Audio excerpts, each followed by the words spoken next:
Want to create a central hub in Roblox where players can launch into your other games? Here's how to set up a hub game. Step 1. Open Roblox Studio. Create a new base plate game. This will be your hub. Step 2. Design your hub space. Add portals, signs, or buttons that represent each game you want to link. Step 3. Go to the Explorer, right-click a part you want to turn into a teleporter, and insert a click detector and a script. Step 4. Use this basic script. Replace game ID with the actual place ID of the target game. Step 5.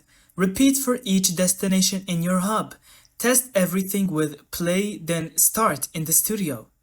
Bonus, use cool UI effects or animations to polish your hub and make it more fun. And that's how you set up a hub game in Roblox. Now your new universe is connected. Thank you so much for watching, and I hope you found this video helpful. Don't forget to leave us your thoughts in the comments.